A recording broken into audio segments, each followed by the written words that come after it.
Okay, we're going to get started now. Thanks everyone for joining us. We're going to talk about CNC performance tuning today and some of the best practices. My name is Victor Lang. I'm the Vice President of Enterprise Systems here at SmartBridge, and I'm joined by my colleague Shamla Sama and Ganesh Meka. Hello everyone, I'm Shamlal Sama and I'm a Senior JD Architect at SmartBridge and I look after the JD CNC operations. Hello everyone, this is Ganesh Meka. I'm working as a CNC analyst at SmartBridge. Okay, so let me just start off quickly with a brief overview of who we are at SmartBridge. SmartBridge is a technology consulting company and managed service company focused on JD Edwards. We provide comprehensive JD Edwards services, including both functional and technical support, implementations, upgrades, mobile apps, and BI reporting. We also provide an on-demand CNC service for helping you manage your CNC activities and databases on a day-to-day business database needs. Here's a list of some of our partners, and as you can see, we're an Oracle Platinum partner. So now let me just give you an overview of what we'll be talking about today.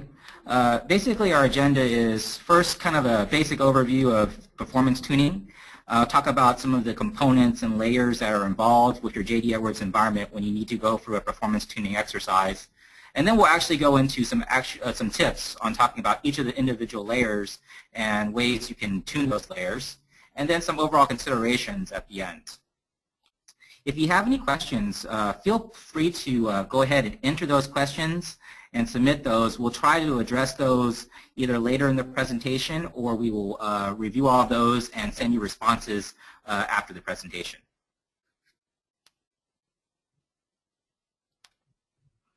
Okay, so what do we mean by performance tuning? Well, really, performance tuning is just about improving the speed, the scalability, and responsiveness of your system. The best practice really is to go through some of these basic steps of mapping, measuring, analyzing, modifying, and then evaluating your system. And really, to get started, we've got to look at what you're trying to do. Are you trying to improve the responsiveness of your user interface? Are you trying to improve the runtime of certain batch jobs? What are you looking to enhance? And then, based on that, have a mapping or understanding of what your overall architecture is. So it's important to know your JD Edwards architecture, including any third-party applications, any physical infrastructure, any interfaces that may be involved, because all those things can impact the overall system performance. If you have other applications running on the same server, it could impact how the CPU and memory is being utilized, which impacts the speed of the overall system. So know what all the moving parts is, have both an architectural application and physical diagram that's up to date so that you can really analyze those individual parts. And then as you make adjustments, realize that one change can impact the other parts of the system. So you want to make discrete incremental changes to your settings so that you understand what you changed, you can trace it back and document it and reverse those changes if it doesn't have the result that you want. So since there's many objectives when you try to tune your performance, you really need to understand what the metrics are that you need to capture. Are you looking for the run times, user responsiveness? You need to understand what those underlying metrics are that you want to capture as well, such as memory, CPU utilization, disk I/O, network bandwidth. All of these need to be captured and then reviewed as part of your analysis to really understand what needs to be changed or modified to enhance your performance. And understand that this is just not a one-time thing. It's an ongoing incremental process. So once you make a change, you want to monitor that change, see how it impacts the overall system, and get feedback continuously from your systems and your users, and try different scenarios of user loads and different numbers of concurrent users and capacity, so you have a good profile of how these changes act and perform under different circumstances. You're constantly needing to evaluate the performance and then take the iterative approach of actually making additional changes as needed.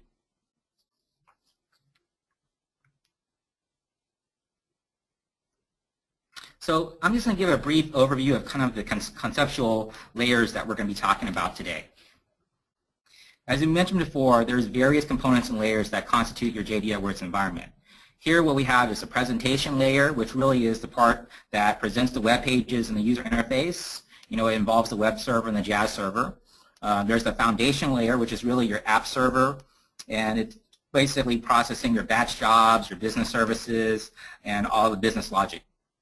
And then there's a storage layer, which really is your data repository. It's your database and your file system. And underneath all of that is your network and hardware infrastructure. So all those different things are part of your JD Edwards environment, whether you have it on one server or multiple servers across the network. You need to understand each of the layers, identify what the problem areas are in each of those layers that you're trying to tune performance on, and then do the proper diagnosis to correct the problem. We'll be going through each of these layers and providing you tips on each of these layers as well. So again, with components and diagnostics, I also want to mention some of the tools that might be handy. You know, with most of the operating systems, you're going to have some built-in tools, such as Windows has Performance Monitor and Linux has a SAR tool that you can use to capture some important metrics, such as CPU and I/O and those kinds of things. And then there's also the JD Edwards provided tools. You know, you can use Server Manager. It's a very good tool because it allows you to view your different server configurations. It allows you to capture your log files, and you can stop and start services. The log files are going to be key because you're going to use those log files to diagnose different problems and try to focus on where those problems are occurring. Some other tools you might want to use is Performance Workbench. So Performance Workbench is also a very handy tool because it captures different types of information from those logs and allows you to parse those logs. You can basically run an end-to-end transaction and process, capture the log, and then parse through the log to identify certain events, or even capture which users are causing those events or those actions, and really narrow down exactly what steps are being taken during a specific user interaction. And then the other tool that I wanted to mention was the EnterpriseOne application pack for Oracle Enterprise Manager, or OEM Cloud Control. It's basically a plugin for Enterprise Manager, and it's really nice in that it gives you a lot of information. It gives you execution speeds, you can monitor memory usage, network traffic, call to app servers, call to the database server, and disk I/O. So it gives you a lot of good statistical information as you're running through different processes. You may want to keep in mind, though, that this is an add-in and it may require a separate license. So you may want to consider whether or not you want to spend the money for it, but if you may have it already, then definitely take use of it because, you know, it can give you a lot of good information and as well as a graphical topology of your environment, which is going to be helpful when you're trying to map things out.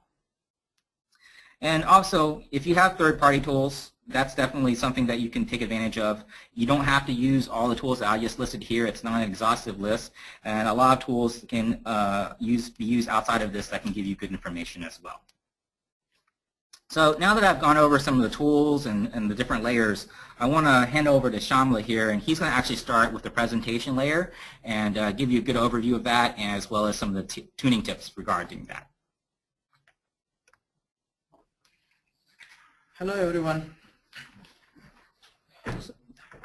In this section, we'll take a look at some of the performance tuning options on presentation layer of web tier for JD Edwards EnterpriseOne.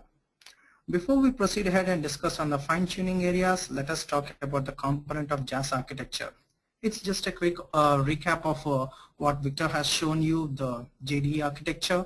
We have the JD Edwards J2E server, which is also called as web server, and we have enterprise server that processes the business logic and batch process UBE executions, and underlying we have the database server. So let us look at the step-by-step overview of diagnosing any kind of performance issues, like isolating the performance issues. When you are facing ambiguous performance issues with the JAS environment, the first thing you must do is try to isolate the source of a problem, because the web or the HTML server is the application's front end. It seems as if all the problems originate here, but it doesn't mean that the web server is the root cause for all the problems. First, we will need to determine whether the performance issue originates from the web server or an enterprise server or a database server, or it can be due to combination of either of these components. If it indeed originates at web server level, you must determine where exactly within the JAS server the issue is. Following, we will be discussing a step-by-step overview on how to diagnose any kind of web-related issues or the performance issues. This is the fourth step of process. The first step is isolating the JAS layer. In this process, we determine where the performance issue is originating from, is to isolate the JAS layer. Best way to do is to create an alternate environment or a JAS instance and have the same kind of settings from the JAS instance where end users are facing the issue. You can do it quite easily by leveraging a web dev client, or more preferably by installing a new JAS instance from the server manager. Just make sure that you have a good amount of memory before creating a new JAS instance on the JAS server. The second activity is partner with end users. Once we have identified a test server, we should find a reliable end users who have experienced the performance issues and make them partners in your effort to isolate the problem on the test instance or a clone instance. The third step is determining the problem timing. Determine if the problem exists or persists at a similar intervals on both main instance and the test instance. If so, the source of issue must be common like a backend or an external communication. If we couldn't identify a pattern on the test server, then this issue is specific to the JAS instance and we can fine-tune on the JAS instance. Isolate the issue, which is the last step. If we determine the problem is within the web pillar, you must decompose various components of the pillar by using different analysis tools like Performance Workbench or any other tools where you can diagnose the logs. The good news is when you diagnosed, web performance issues are not that tough enough to fix. Let us discuss on some fine-tuning areas on the J2EE's JAS server level. One of the important setting is heap memory. A WebSphere application server or a WebLogic server as a Java application has its memory managed by its own JVM. Setting the initial heap size for the JVM helps manage the amount of memory used by the J2EE server. Because Java objects are cleaned by the JVM, the system JVM also uses the initial heap size to perform a garbage collection. Therefore, setting the heap size to an appropriate value is very important. Setting heap size too small causes frequent garbage collection to happen, which can consume high CPU resources. Or setting it too high can cause excessive memory usage and can result in out-of-memory exceptions and violations on the server. The second thing, setting XMS and XMX parameters. The most important parameters we can set for a J2EE server would be the initial and the maximum memory allocations for any JVM. XMS is the initial memory to be allocated and XMX is the maximum memory to be allocated. Oracle recommends that for JRE environment specific on IBM, the XMS and the XMX, that is the initial and the maximum values, should be as far apart as possible. But for JRocket or the Sun JDK versions, both values should be equal to each other. Like as shown on the screen, for IBM and JDK versions, the initial memory you can set as 32M, whereas the maximum memory you can set, if your JVM is a 32, you can set it close to 2 GB, and if it is a 64-bit JVM, you can set up to 8 GB. And for a JRocket, both values should be equal. So moving to another area, multiple JVMs. JAS instance by default is created with one JVM, and all user loads are handled by the single JVM, and there is a high possibility of JVMs to crash. So it is always a good practice to maintain multiple JVMs instead of a single JVM, so that whole user load is distributed across multiple JVMs, thus highly decreasing the chances of JVM crash. And it also increases the response time. On OAS server, we can simply increase the JVM count from server manager. Whereas on a WebLogic server, we need to create multiple JAS instances and create a vertical cluster of the multiple JVMs. But please be sure that JAS server has good amount of memory before making this change. We can also fine-tune each JVM by defining the heap memory and the XMS and XMX parameters for each and every JVM.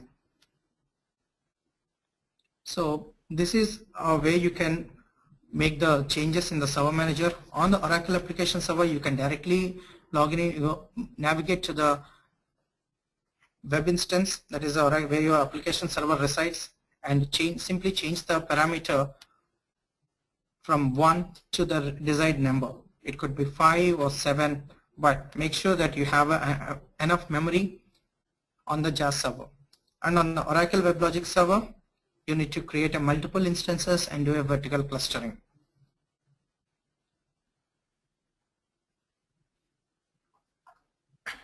So another topic is long-running queries.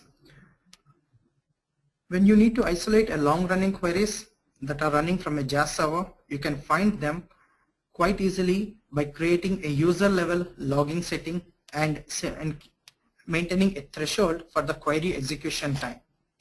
This way, we can capture any long-running queries specific to the end user and troubleshoot or fine-tune the query, whereby we can improve the performance of the application. We can do this simply from the server manager. Open server manager and go to JAS instance. Under configuration section, navigate to the JD log.properties, and you can create a user specific logging as shown in the screenshot A, whereby the username is Sama, and make sure that you provide the log level threshold as application level activity. There are different levels where you can select the critical option, which gives you the debug level, and the other areas also you can find in the log level threshold. Along with this, you need to enable one more setting under JDBJ database configurations. We need to enable the option enable usage tracking, and along with this we need to define the threshold value for the usage execution, which is in the milliseconds, which you can see in the second screen. A query which takes about 5 seconds to execute will capture all the query related information in the user log depending upon the threshold we fixed. Coming to the next thing, end user browser tuning. Sometimes web users experience applications that get stuck in processing forever. In such cases, users have to close and reopen the browser to continue, but there could be some other options where they have an incompatible browser version they are using, or their HTTP browser is not as per the Oracle standards. In such cases, we can use the systemout.log and systemout.error messages to find out what could be the cause of the issue and act accordingly. And another important thing is preventing wide open query execution. Doing a blind search on the applications will surely impact the performance of the application, and as well as on the database server as well. So allowing end users to run wide open queries is always a risk. Such activities will consume excessive memory in a short amount of time, and such repetitive actions can cause performance issues and sometimes even the JVM crash. From 8.98 update 2, a new feature of application query security is been introduced, which prevents users performing blind search if they have not entered any search criteria in the QBA fields. You can get this setting enabled from Work with Users Role Security application, that is P00950, and can define on what application or form you can prevent the blind search. So here are some of the recommendations that Oracle provides related to the JAS.ini and the JDBJ.ini settings. This INI file contains numerous Turing parameters. However, you should always evaluate a few because they can have a dramatic effect on the performance of the web time.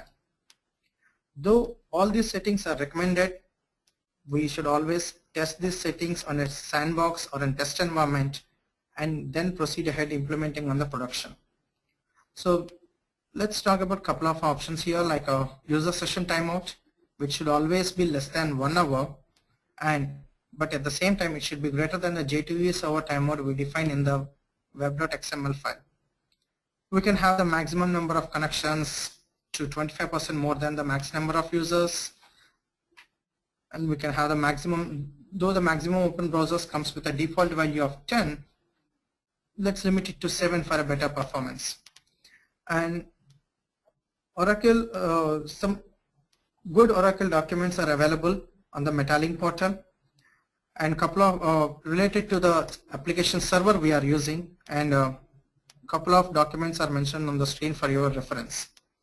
For Windows operating system, you should really consider various strategies before applying the OS patches, hotfixes and security updates, because they can hamper the performance and the execution time as well. With this, I give to my colleague Mr. Ganesh to take over and provide you some more fine-tuning aspects related to the foundation level.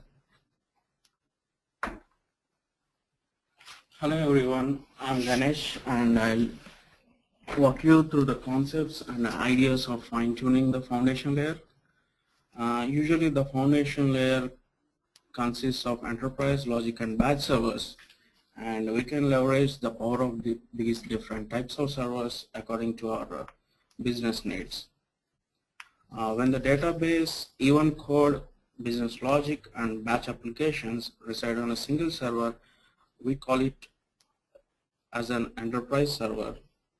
This type of server gives out the best performance as the code needs to travel lesser distances between the database and logic engines. And as the business expands and more users are added to the setup, the system also needs additional resources to handle the new users. At this point, we can start adding servers such as logic and batch based on the business. A logic server can be added when intensive reporting is used and when serving a large set of interactive users. Also, dedicate a batch server for the nightly jobs when users from multiple geographical locations are accessing the setup. Once we have these servers in place, it's all up to the different settings that can be made on these servers for a better performance. Regardless the type of servers we are using, it's all up to the settings in the JD.ini file that affects the overall performance of the servers. Most of the standard JD.ini settings work fine for all the kernels except call objects and run batch kernels. So when we are leveraging the logic server, it's the call object kernel settings that needs tuning. In general, the recommendation for the ratio of call object kernels to interactive users is 1 kernel for 6 to 10 interactive users. This number may vary based on how heavy the interaction use is. When leveraging the batch server, it's the run batch kernel settings that needs the tuning. Always remember that a UB runs only on one thread of execution for one user's UBA. Make sure that you run or schedule the UBAs according to the plan. Always plan to avoid running UBAs when heavy interactive processing is running behind. Also be conscious of business cycles and time windows when large UBAs are run. Running large UBAs during the business servers will always impact the performance. So it's always a best practice to run long running UBAs off business servers such as night times or over the weekends. When you have users from different geographical locations submitting jobs onto the batch servers, it's always a good plan to move the scheduler jobs to a dedicated batch server rather than sharing with the existing enterprise server or the batch server. Now let's talk about the job queues and their effects on the performance. Job queues should be defined in an effective manner. Always leverage the use of multi-threaded queues. The effective way is to set up different queues for long and short running jobs. This type of setup will prevent the short-running job being stuck behind the long-running jobs. For example, if a user is trying to print simple invoice slips and the job is stuck behind a long-running job, which gives the user an impression that JD printing is not working. Always make sure to define the concurrent jobs in a job queue in accordance to the CPUs on the server. Multiple CPUs do not make a job run faster. They allow more jobs to be run at the same time. A single UBA job will not run any faster on an 8-core processor than one CPU machine. This is because one UBA job will utilize only one CPU at any point of time. So now let's take a look at some most complex issues that occur with the JDE with the kernels.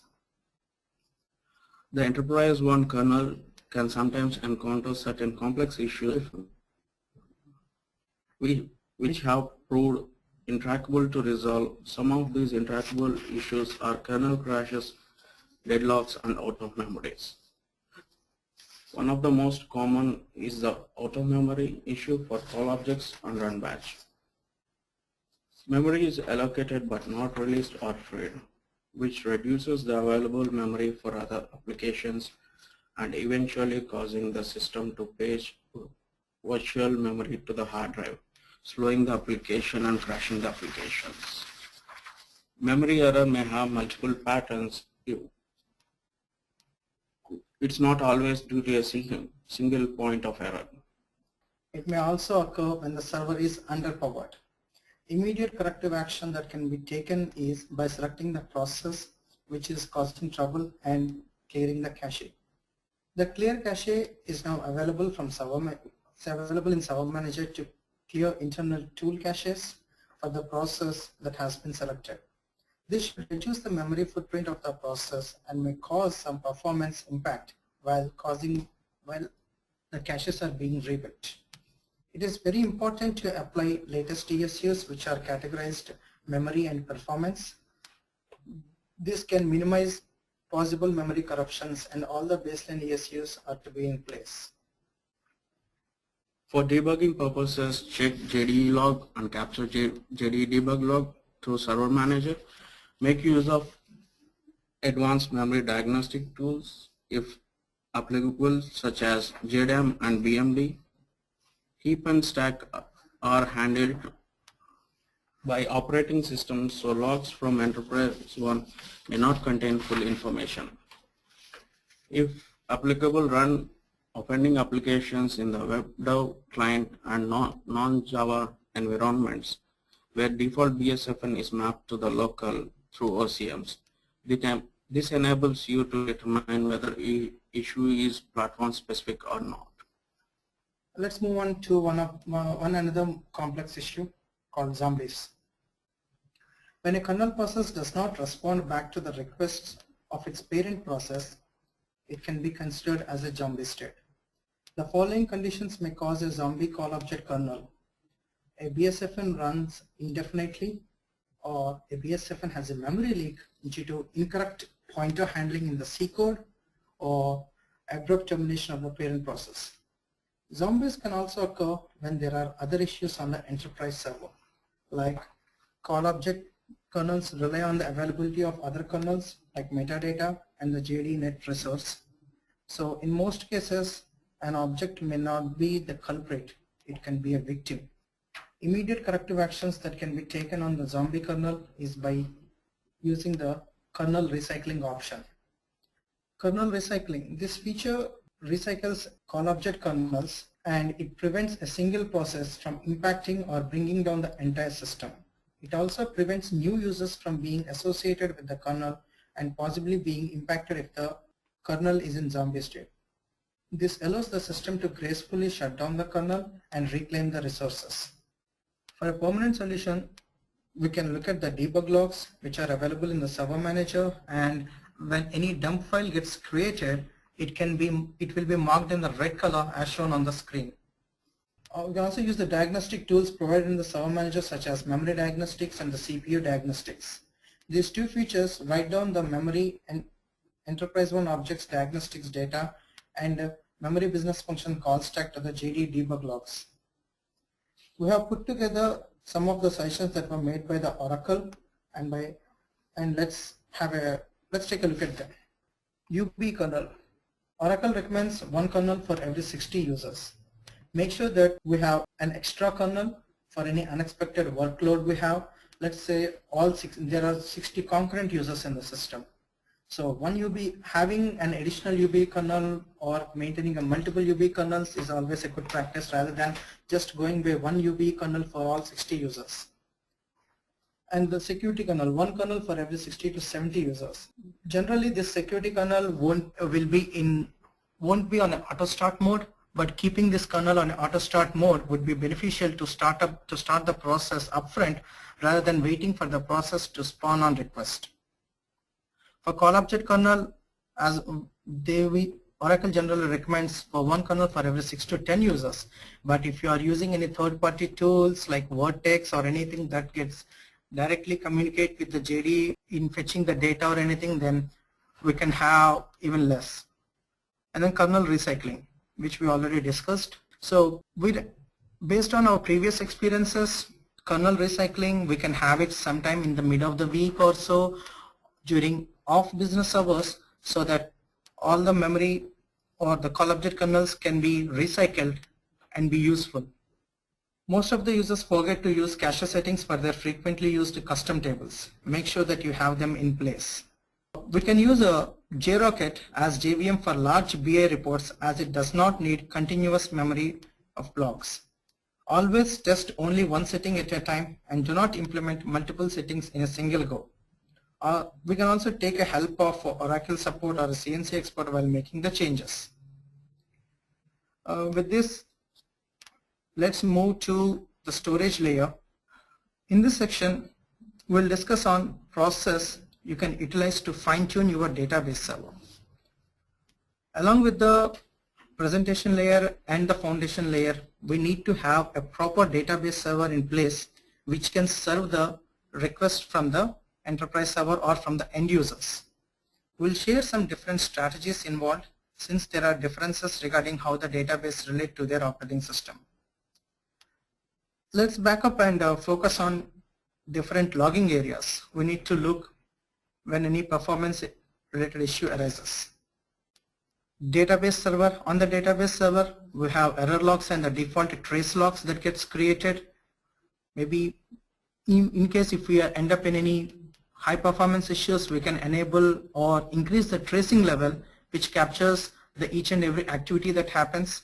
In Windows operating system logs, we have application event logs, security and system event logs for any connectivity issues we have, and the firewall issues, firewall and antivirus logs also we can refer. So let's move on to the database side, the database statistics. In a real-time scenario, large number of records are added to the JD tables. It is extremely important to update the index statistics for the whole tables or maybe a couple of tables in a database. If this is not done on a regular basis, the database can make poor decisions about which indexes to use. This can cause poor performance as well. This process will create single column statistics on all eligible columns in a user table. Periodically regenerate the statistics for all JDE databases, especially for the production related and the system related databases. This is JD_production, JD 910 or 900, and the production central objects. For larger databases, this process can take several hours to complete, but it is worth waiting for it. For example, a UBE was running 4+ hours, and after performing update stats, the UBE ran in less than an hour, which is quite impressive.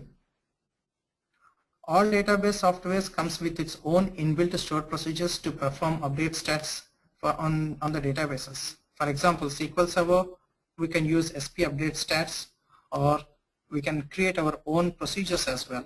And on Oracle, we have some other statements where we can do update stats on single table or on all tables in a schema. The next part is database integrity. Database integrity ensures that the data entered into the database is accurate, valid, and consistent. It checks the logical and physical integrity of the database objects in the specified database. As with any upgrade, the integrity of the database should be checked and any data corruption should be repaired. Database server provides some default steps to check and fix index corruption as well as update inaccurate space usages. So on the screen there are some scripts or the commands for the database integrity, and it can vary depending upon the database server we use. The next important activity is database reindexing. Indexing is a way of sorting a number of records on multiple fields. Creating an index on a field in a table creates another data structure which holds the field value and the pointer to record it relates to. Database reindexing improves the speed of the data retrieval operations on a database table at the cost of additional writes and the use of more storage space to maintain extra copy. Periodical reindexing of database creates all necessary indexes of all time, making search efficient and improve performance. Let us focus on SQL Server specific fine-tuning aspects. RCSI, which is Read Committed Snapshot Isolation. By default, when you install the SQL Server, it uses a pessimistic locking mechanism where both read and write locks are present when a row is accessed. This is a very good database locking in most of the situations, but when you consider high interactive applications like JD Edwards, where multiple users submitting different UVs or creating more load on the enterprise server, on the database server, JD application can suffer more locks and blocks. To overcome such scenarios, SQL Server introduced a concept called RCSA. This setting effectively prevents the select statements from holding read locks and blocking other requests to some tables. With RCSA, SQL Server stores an image of last committed value of rows logged for the update. With RCSA, the committed images are stored in the temp database, which is the tempdb, and tempdb may increase to more than the normal size as one need to allocate good amount of space for the tempdb.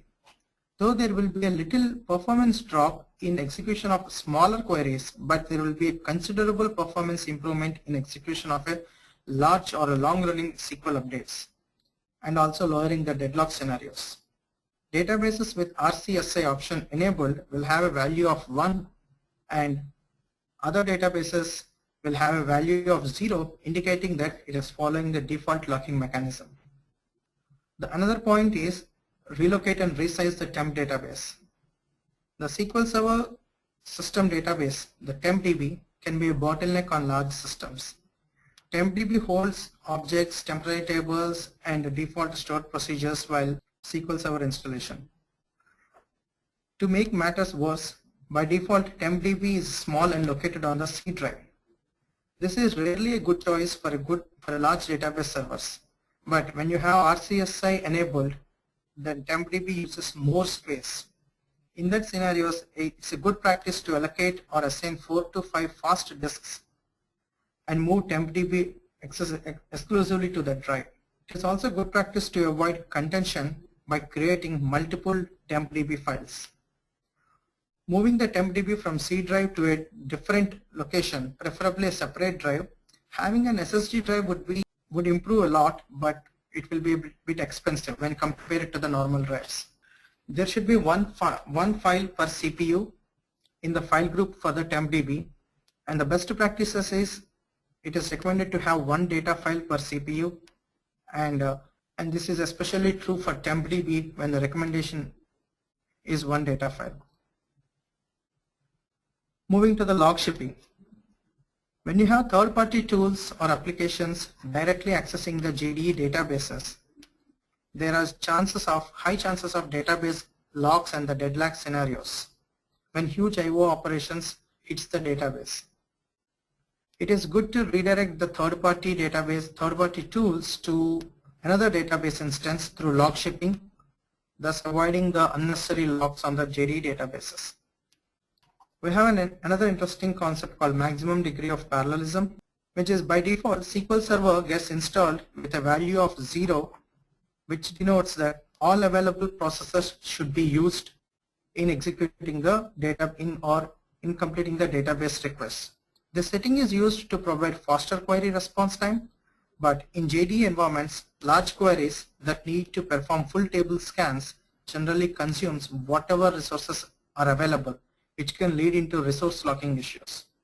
If we have a huge number of users and huge batch UBs running on the enterprise server, sending multiple IO requests to the database server, which may require performing an FTS on large tables with millions of rows, it is better to reduce the processor and resource consumptions by redefining this value and by limiting the process, maybe increasing the execution time. It is always a good practice to set the MDOP either to 50% of your SQL Server processors, or for large configurations with hundreds of users, Oracle recommends to go with a 2 or a 4 value. And other high processor usage areas is online virus scanning.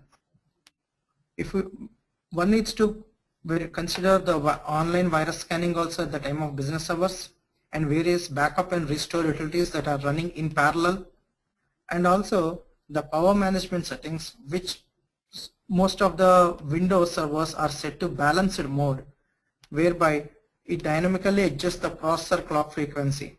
But changing that value from balanced to high performance would increase the performance on the server level, but not up to the extent where you can really feel from a range of 1 to 10 or so. But having this value set to high performance on the production server and the enterprise server, you will see a considerable growth in the system execution time. And Oracle database tuning. On the Oracle side, we have archive log mode, which is a high availability feature with Oracle database. The impact of enabling this setting is that more number of simultaneous write requests will be made to the disk IO subsystem, resulting in a faster data insertion. Redo log members, which is a similar kind of a temp database on the SQL Server, but this stores uncommitted data before inserting into the data files. So evaluating the performance tuning on a redo logs is one of the key Oracle database tuning. Relocate the redo logs to SSD drive if possible, and ensure that we have good amount of space on the redo logs also. And the log shipping, where you can create another copy of the database when your third party is directly hitting your database server. And there are a couple of Oracle red papers also available, whereby it talks about the more performance tunings, in-depth performance tunings. And in order to apply those settings, you may need to take help of your database administrator, but make sure that you apply it in your test environment and then proceed ahead with the production environment. And the final, last but not the least option, archiving and purging the data. Most of the customers maintain huge years of data, say 10 to 15 years of data, or even sometimes even more. So when you have a big tables like F091 GL tables or in the sales order tables having a data for more than 10 years or 15 years, when you do an index reindexing, it takes a lot of time. Or when you do a search on the table, it needs to pull the data from a huge set of records, which also takes more than the expected time. So purging the data and archiving the unnecessary data would be really helpful. And purging and archiving is also an important, in some cases critical, part of the performance tuning as well. By doing this, we can save timing in the database maintenance activities or the data storage also. And the batch processing time will also improve, resulting in a quicker upgrades and faster backups. So we have Arc tools here, which is a suite of archive and purge tools for multiple hardware and database platforms. It purges and archives data without programming and maximizes performance by using the native platform programming languages. Arc tools supports 3 versions of databases: IBM iSeries, Oracle, and Microsoft SQL Server.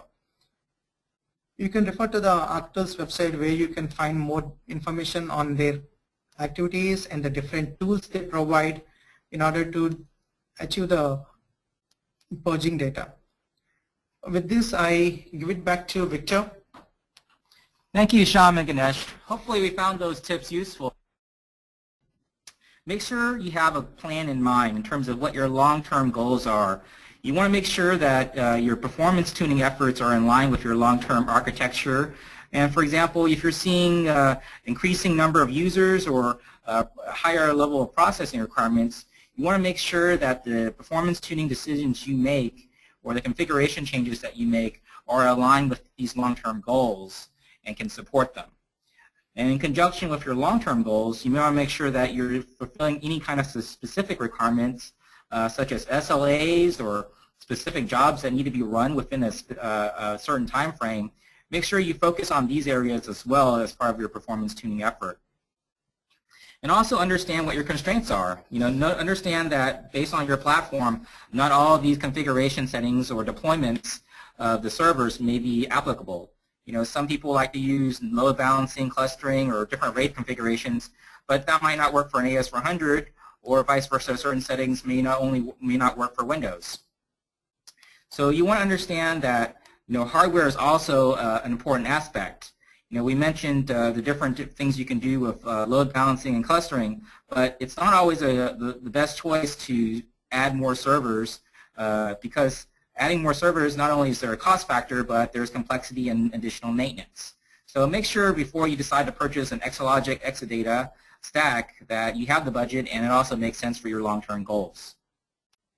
And of course, everything has its pros and cons. So understand that there's always a cost when you try to increase performance. Either you're increasing the use of other resources or you're increasing the need for additional tuning or maintenance. So make sure everything is in balance in terms of your performance, costs, and resources, and you have those things properly aligned. For example, SQL Server, you can enable compression, which will increase the speed of different reads and writes to the database, but at the same time, it increases the CPU utilization. So you want to weigh those aspects and see what benefits you the most. So thank you for joining us on this webinar. We went over a little bit on time today, so I won't be able to answer your questions immediately, but any questions that you've entered, we will definitely review those and respond to you directly on them. Also, we'll be sending out a PDF version of this webinar shortly, and it'll also be on demand later.